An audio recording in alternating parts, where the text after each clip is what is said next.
but if you guys are ready to roll, being that it is 6 o'clock, I'm going to call our committee of the whole to order. I don't have an agenda that I need to follow, do I? Because I don't have one here. So, welcome, Jacob. So, this evening we have with us some representation from Watertown Regional Medical Center. They're going to provide us a bit of an update on some new services they're offering. I'm hoping on the 5-star CMS rating. We'll talk about that. And a variety of other topics. So I'm going to turn it over to Richard Keddington. He is the CEO of Watertown Regional Medical Center. Thanks for your time. Thanks. Can you hear me through the microphone, or do I need to point it up? Is that okay? Jordan will likely come in and give me a look, and then I'll give you Yeah, one. maybe I'll just point it towards me first before we get started. So like Mayor McFarland said, I'm Richard Keddington. I'm the CEO at Watertown Regional Medical Center.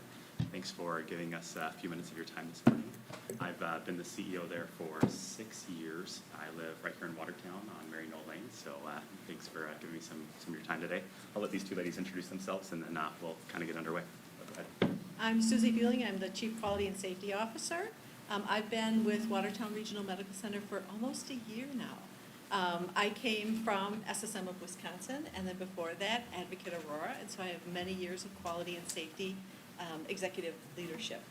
I actually don't live in this area, but I live pretty close. We live in Summit, so I'm just thrilled to be here. And I'm Patty Gedimer. I've been with Watertown Regional Medical Center for over a year and a half now. Right before COVID is when I started, and I've been a nurse. This year will be my 30th anniversary as a nurse, and was with Ascension for many years, and I'm just so happy to be here. And I moved right into Watertown, so I'm living right here.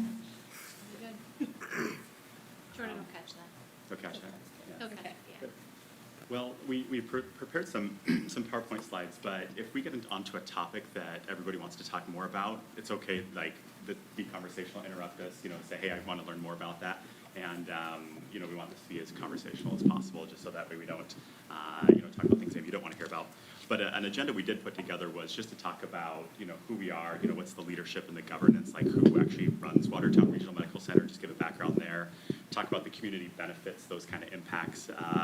Talk about healthcare heroes and COVID. I think that if we were coming today and not talking about the last year and a half and what's happened from a healthcare delivery system perspective, we've been ignoring a big part of what we've been doing. We'll talk about just the services we offer, our quality outcomes, and then just talk about what's new in 2021. So that's the general agenda. But like I said, if there's things that you want to hear more information about, please stop us and we'll make sure and spend more time on those things. Sound good? So, just who are the leaders? We have a leadership team right here in Watertown. We kind of introduced ourselves, but, this is the leadership team. Most of these people live right here in Watertown or right around Watertown.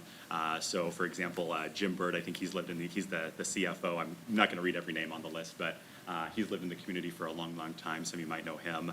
Same thing for Kurt Oberholzer. He actually was the HR person at Maranatha before he came over to us. So, a lot of people with a lot of roots in the community. But to talk about the governance, like how the organization actually works, some of you might have kind of read about this or kind of might be familiar with it, but Watertown Regional Medical Center is a joint venture between the Greater Watertown Community Health Foundation and LifePoint Health. So the Greater Watertown Area Health Foundation is that foundation I hope you know about. It's a large foundation in the community and is an owner of the hospital. And then also LifePoint Health, which is a company out of Nashville, a health system out of Nashville. Those two, organizations come together to own all the assets and to run the operations of Watertown Regional Medical Center, which is a pretty cool model because the community has a voice through the foundation's representatives on the board, and you can see those names, Randy Phelps, Carol Quest, Dave Schrader, and John Kasanovich. They're appointed to be on the board from the foundation, and then some names you've never heard of, people that live in Nashville on the right-hand side, they represent kind of the LifePoint side of that. So maybe I'll pause there and see if there's any questions about, how that works, having a joint venture run our little health system here in town. No? And then there is a hospital board as well. So that previous board kind of thinks about those ownership interests and take care of maybe more of the financial side of things. But there's a governance, a hospital board that thinks about actually like the medical care that's provided. And those are the names of the people on that board.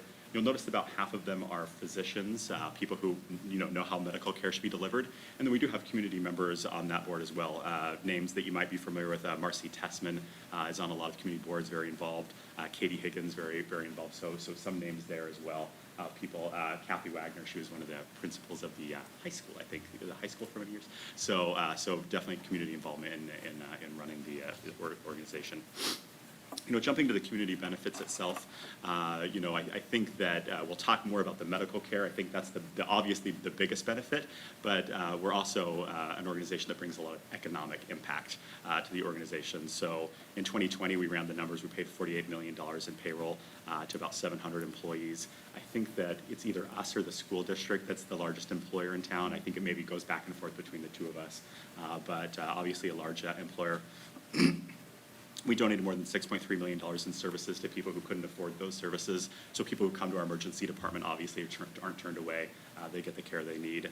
And we're a tax-paying entity. Not all hospitals are tax-paying entities, but we are a tax-paying entity, and you can kind of see what those taxes look like.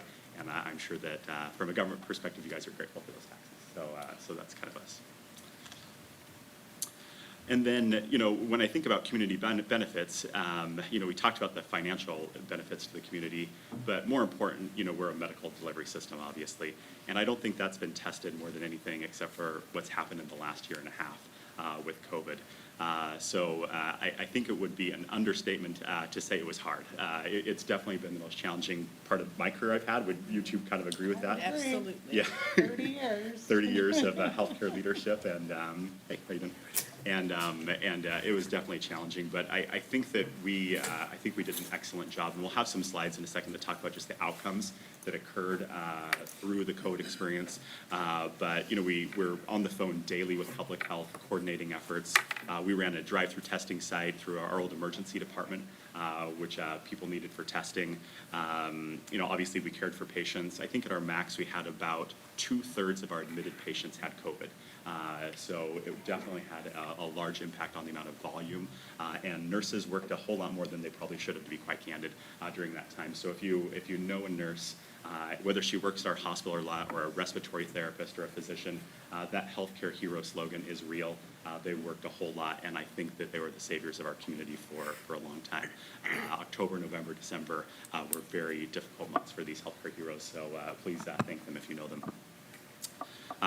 Vaccinating people and do all kinds of things, but COVID definitely was a big part of the last year and a half. Would either of you want to add anything about just what COVID was like and having those patients in emergency departments and not finding places, tertiary hospital for them to go to? Any additional comments? We went through a lot. I mean, from the beginning when there was so much, we were so unsure about so many things, and I mean, we as a society didn't know what was coming and where we were headed, and so I really praise the staff for putting up with daily changes on what PPE is available, what we have, what medications we're using, what about vaccinations, where are we headed, who can visit, who can't visit, and it was a lot. And we joked at one point that was, 45 minutes ago, things were changing that rapidly. So it was really incredible, and people were really able to, the staff that picked up the amount of hours, it was incredible what people did. And I mean, Carol Quest, I was on the phone with her every day for a long time. And we talked regularly, and we had, I thought, really great collaboration with Carol and the team and Public Health, Jefferson County, especially in Dodge County. It was truly incredible. The other part of that is the medical care that we were providing. Mm-hmm. And just like the staff was working so hard and so many hours and trying to make sure that we were staying on top of not just the volume of patients, it was the severity of the illness that they had. Our patients were very, very, very sick, mm-hmm. and this stretched us incredibly. On the bright side of that, our physicians and our nursing staff stayed on top of every mm-hmm. single latest protocol, treatment that was out there. The care that we gave at our small hospital was top-notch. Mm-hmm. And I have to tell you, I came from a big system, and the care we provided here was equal, if not better, than the care that was being provided in the big hospital. Really a lot to be proud of. Mm-hmm. And there were times we couldn't move patients to other facilities. Correct. We were full. Richard kind of alluded to this, but our general daily census on the 2 inpatient units is about 20 patients. One day, one period in time, we were at 35 patients, so almost double our normal census, plus almost everybody had COVID. It was brutal. And everybody from the plant ops guys, the EVS staff, it's great work. Any questions We about, could go on. Yeah, we can talk about some hours, yeah. Absolutely. Yeah. Any questions about COVID or anything in general? Yeah. I'm just curious, I'm in the banking industry. Yeah. And some of the infrastructure that we implemented through COVID is gonna be beneficial to our industry long term. Yeah. Are there some key things that you guys will identify that will be, maybe repurposed or purposed as they are? Yeah, so I can comment on, so just from a organizational perspective, away from the medical care, just, online meetings, when we're meeting with vendors, doing those things telephonically. I mean, I think that any organization adopting those kinds of things, you learn a lot from them. But from a system perspective, I'm going to go above Watertown, but to like a system, we're part of that system, LifePoint Health that I mentioned. That systemness, and I know that sounds like a weird word, but that systemness was just incredibly helpful. And so we learned as a system how to, move assets. So I'll give you an example.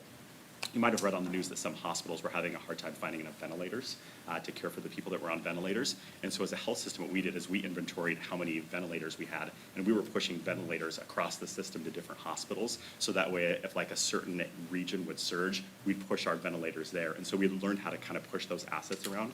And I don't think at any time more than 50% of our portfolio of ventilators were used because we were able to use that kind of systemness. So those are the kinds of learnings that you use that will probably be beneficial in the future. So a great question, yeah. Yeah. Any other questions?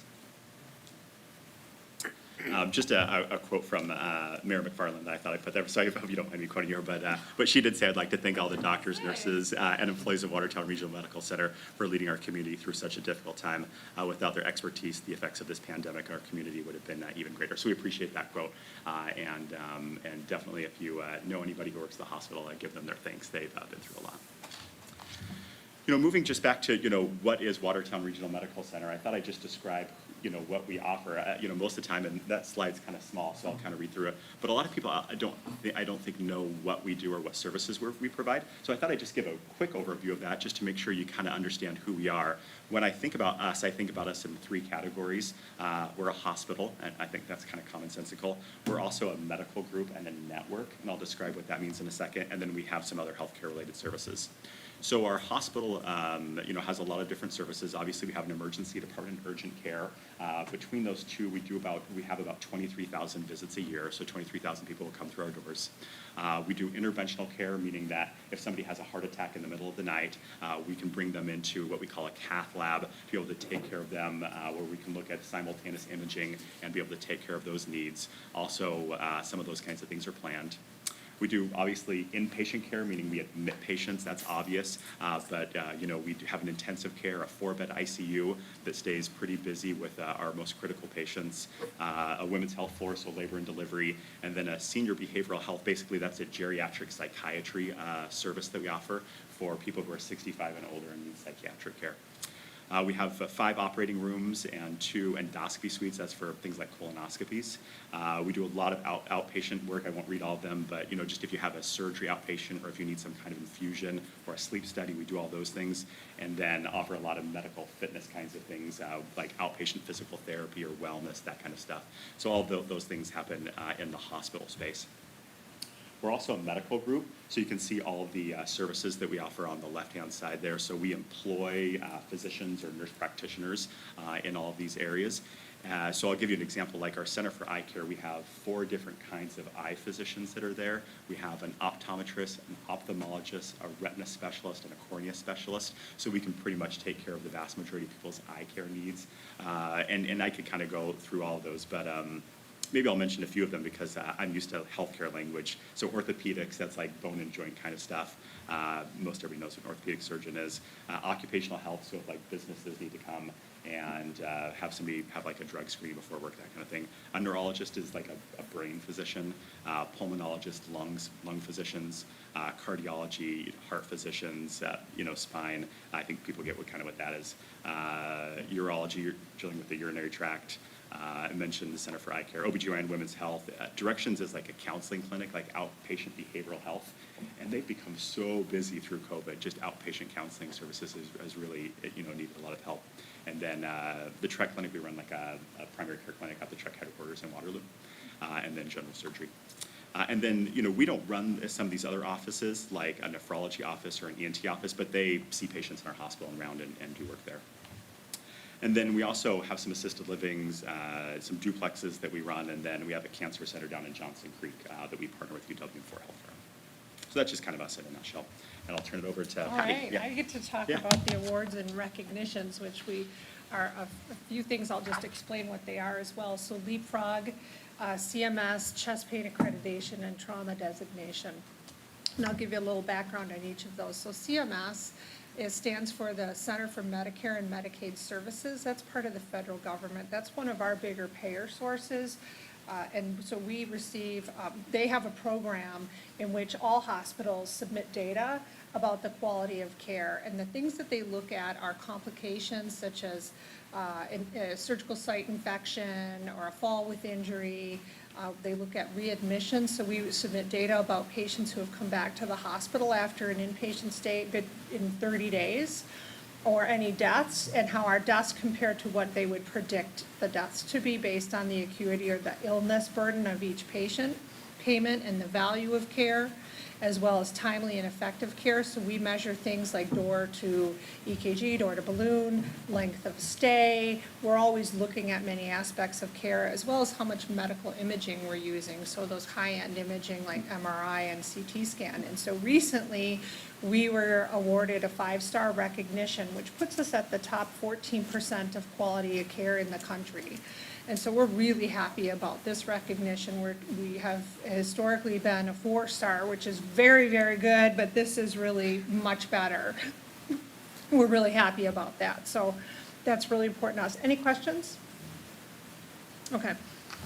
LeapFrog is a non-governmental agency, so it's a business that monitors what goes on in healthcare as well. We submit our data to them as well, so slightly different measures, slightly different things, and so we were again awarded a LeapFrog A grade, and that has to do with preventing harms. Again, that surgical site infection, falls, blood clots, any number of things. Medication safety, are the nurses, as they give medications, scanning a barcode, different things that hospitals have put in place to make sure that we have safe care.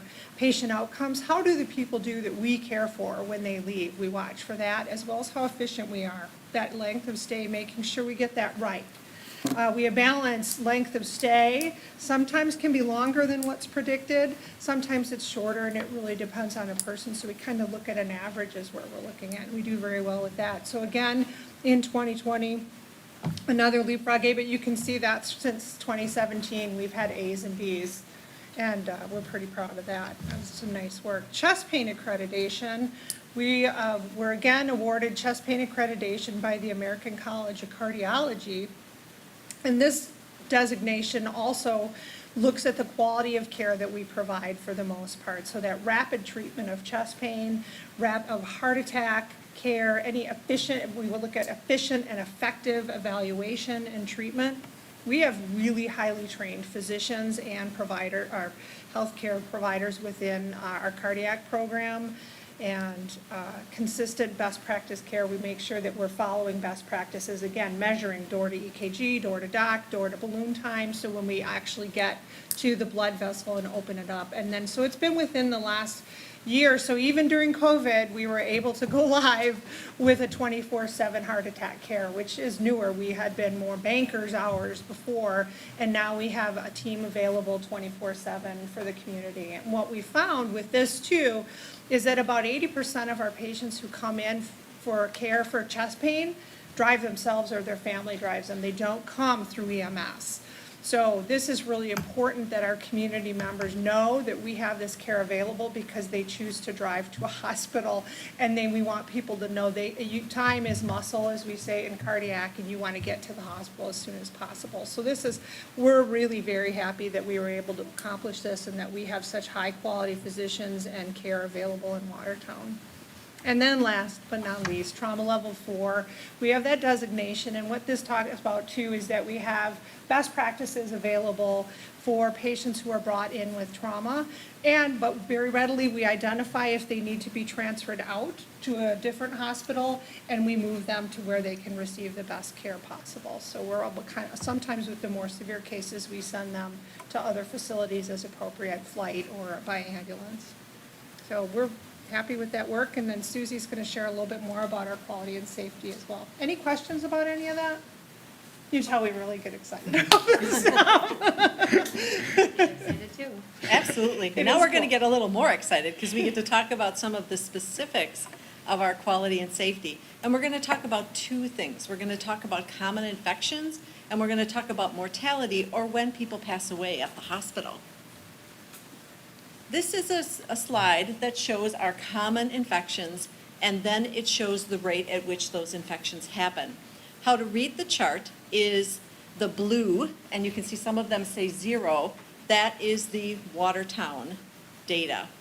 The yellowish color that's there, that is our state of Wisconsin average. And then the green bars, that is the national compare, or what we would be expected to be performing at. We are really proud of the fact that we have very few infections at Watertown. Where you do see the blue bar, where our performance is between the state and the national average, which is actually very good, those are people who actually came to us with that type of infection, but it didn't show up until a little bit later in their stay. Does anybody have any questions? I'm happy to explain those type of infections, because those are some pretty technical terms that are up there. Or does anybody have any other questions? All right, I'll move on. This is mortality, or when people pass away in the hospital. This is comparing 2019 to 2020. The green bar, again, is the national, or what we would be expected to perform at, and then the blue is Watertown. Now, mortality is something that we never say we're going to be 0. Like infections, our goal is really to be at 0. With mortality, that really isn't our goal. Our goal is to be within an expected ratio, because sometimes people come to the hospital at the end of their disease process. That's just the reality of the type of business that we're at. But you can see that we are significantly lower than what would be expected for us. And I want to point out that that second set of bars there under 2020, that's during COVID. So it's really amazing when most of the United States was having increased mortality ratios, ours was decreasing. And that has to do with the excellent quality care we were providing. And like Patty and Richard were saying, we weren't transferring our patients out. We were keeping them. So is that a percentage, or is that like 1 in 100, on 100 cases? Or? It's an index. Okay. It's an observed to expected index. So what Medicare does, or CMS does, is they can look at how sick our patients are and say, because of how sick your patients are, we would expect this number of people to die, right? And then the blue is what actually happened. I'll kind of push this to the next slide. Yeah, you go ahead and explain this, yeah. But so basically, last year, if you Absolutely. came to our hospital, you would be 26% less likely to die than if you went to the typical hospital in the United States. And I know that sounds like a weird thing to say, like you'd be less likely to die, but we work in healthcare, so we think about that kind of thing a lot, yeah. Yeah. Well, thank you, Richard. Does Yeah. anybody have any questions? So I'll just talk real quick about, what's new for us this year. We've already talked about this 24/7 heart attack care, so I won't kind of move on to that unless there's any questions. This year, we are starting a robotic surgery program. So robotic surgery has been around for a while. We haven't purchased a robot yet, but we're bringing one in about a month and purchasing one. And basically what a robot allows you to do is it allows you to do much more precise surgeries that allow for patients to recover much quicker. And so those will be done with general surgeons, like belly surgeries, and with OBGYNs for things like hysterectomies. So this is a pretty exciting next step for our surgery program, and feel like the patient outcomes will really improve as we adopt that technology. Any questions there? Is it a Da Vinci? Yeah. You know what a Da Vinci is? Yeah. My wife had a surgery with one. It was pretty awesome. Yeah. Yeah. They're pretty cool to play with too. I won't kind of say that, but they're really interesting machines. It's really paid for Yeah, yeah. Well, you may have the opportunity. We'll see. Yeah, yeah. We're talking about having, Yeah. people come We, in. we might invite some people to come in and play with it before we put it into use, so we'll do something like that. In a month, an electrophysiologist, which is a type of physician, is starting in our hospital. When you think about cardiology, a lot of that cardiac work is run by an electrical current, so you know people with like pacemakers and things like that. And we've placed those kinds of things for a long time, but an electrophysiologist is somebody who can do really advanced procedures like that. And so we'll be bringing in an electrophysiologist to our community starting next month. We opened a new physical therapy rehab gym in our medical office building just last month. It's a beautiful space. I think patients who are recovering from surgery or getting physical therapy there will really enjoy that space. And then also this year we had a nurse practitioner who specializes in mental health for kids start in our outpatient counseling clinic. That's been a deficit in the healthcare services that our community's offered for a long time. We've had services generally for adults for mental health, but not a lot of stuff for kids. And we've been able to bring in a nurse practitioner that specializes in that kind of mental health. And she's already getting very busy, and I think that needs there. So with that, that's kind of what's up or what's going on this year. So with that, any questions about anything we talked about, or any questions about things we didn't talk about that you want to know about the healthcare delivery system in your community? Do you take any kind of insurance, or is it pretty basic? Yeah, we take any kind of insurance. I guess I'd say this: there are very few insurance contracts that we don't have. But if somebody comes to the emergency department, we'll take care of that patient anyway. But there are, very small insurance companies in the northern part of Wisconsin that have very few covered lives here that we just haven't contracted with. But 99.9% of insurance that's in Watertown or the region we have.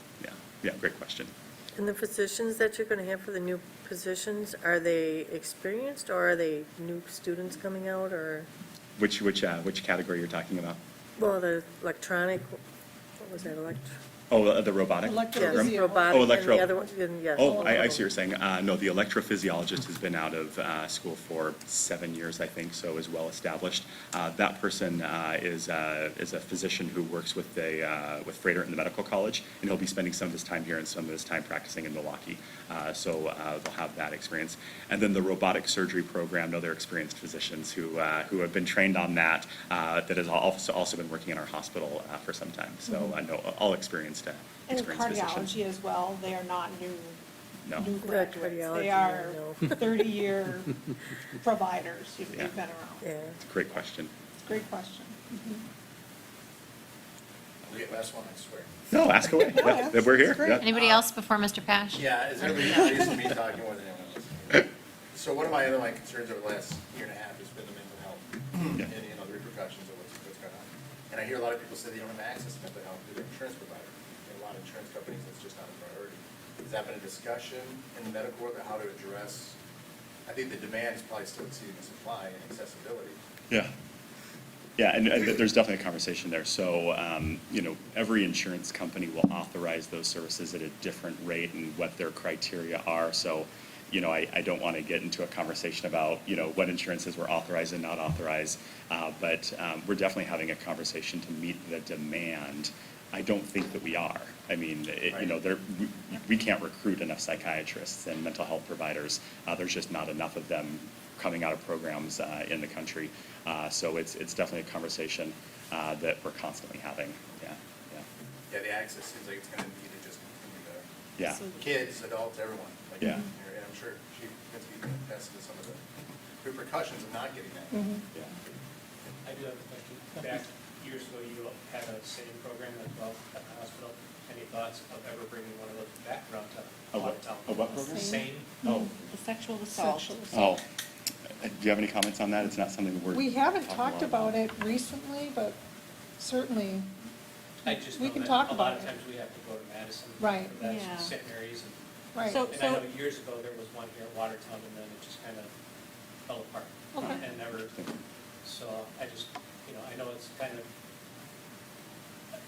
to have, the staff that is available for it. Right. I'm sure there's a cost in training and everything else. Absolutely. But, for victims, Yeah. it's a lot easier to stay local than drive to Mhm. Madison or, get out of your area. Yeah, let me give you a call in the next couple of days and just get a sense of how much that's occurring and Right. kind of how that works, and we'll Yeah, let's see talk if we can about kind it. of figure out that hasn't even come up so far. Sure. But for the rest of the community, I do Yeah. know that people who have been victims of sexual assault, if they do come to our emergency department, we provide very compassionate, protocolized care. Yep. But you're right, absolutely, there are some cases where we do have to send them out, Yep. especially our younger victims. Yep. So thank you. It's good. Any other questions? Well, I know that part of the conversation around doing these types of presentations is just the awareness. As leaders in this community, to have the awareness and to be able to perhaps, be the anecdote or the antidote to the, I thought they didn't provide, a cath lab 24/7. To be able to speak from a position of knowledge when you hear those types of things is only going to be to the betterment of our community. There are people who come to communities based on the level of care you can receive. I will never not be in a city that I can get to a hospital, in a high-quality hospital, in a fast amount of time. So that really does matter, and I think it's incumbent on us to continue to spread the not just the positive message, but the change, the new services that are being offered, the opportunities that are here. If I put on our development and economic development hat, the more successful the hospital is, the higher level of incomes we can potentially bring into our community, the more housing that we have, the more doctors and nurses we get, not in Summit, but in Watertown. I think it really is just an all-around gift to have a large employer and to be aware of what they do inside of the walls of their building. And then I have to do this because I joke with Richard all the time about Harvest Market. I can't believe you left it off the PowerPoint. I eat at Harvest Market at least once a week. No, in all seriousness, it's a wonderful restaurant. It's And it's awesome. very good. It's a very healthy source of food at a very low cost for our community. So even though we joke about it quite a bit, and I text him when I'm really trying to get a food truck downtown, Yeah, Harvest Market. we want to be known for our quality of care and then stay for the food. So, but the food is good, yeah. But in all seriousness, it really is a wraparound Yeah. service to our community. And there's a lot of other excellent kind of services that run through some of the rooms once the hospital is back to a completely open type of environment. So I think information like this is really powerful for us. Congratulations on the 5-star CMS rating. I know how hard something, like not personally, but from being in a government agency, we generally make those things virtually unachievable. So, I mean, to be in the top 14% is pretty incredible, especially in a community this size. So, Do you guys have a website that shows all the new stuff that you're doing? We don't have one that just says what's new, but all these things are mentioned on the website in a way, so we'd encourage you to visit it and. And it's new, the website's new. Yeah, we did Is just. it? launch the Okay. You website, did just but, launch a yeah. new one, and Okay. it's beautiful, it's a little more user-friendly. and there's been some sharing on social media too of some of the new services and offerings. I know you guys throw some stuff in the newspaper from time to time, so they try to hit everyone. But Yeah. any other last questions? Otherwise, I said it at the event, but I'll say it again, the service that was provided by the hospital during this last year and a half was second to none. I met and talked to people about topics I never would have. I will never forget talking to Bill Keel in my in-laws' living room about N95s at like 7 o'clock Want at to be night. educated about the different mask Yep, types, yep. yeah. Or, I mean, just the conversations that, some really tough conversations that we even had to have at certain points. We tried to lead through this pandemic in the middle. You guys have heard me say that so many times. Carol obviously was a very large part of that conversation, but so was Richard. And there were a couple of times I distinctly remember calling and saying, you tell me, where are we at? How are we doing? So I thanked, your staff and your leadership at that event, but you deserve some thanks too, Richard. I mean, it was a very powerful time in our community, and, you were steady, and that's what we needed. So we're lucky to have this hospital in our community, and I'm thankful that you spent the time coming to talk to us about it tonight. So thank you very much. Thank you. Now I'm going to take a motion to adjourn. Ms. Wagner, was that you? Mr. Wetzel, you seconded? All right. All those in favor, please say aye. Hi. Anybody opposed? All right. We are adjourned for a few minutes. Take some time. Can Can we do that with the other meeting or just, hey, I motion to go and adjourn? Skip all the agenda meetings. And you know what was hard is I have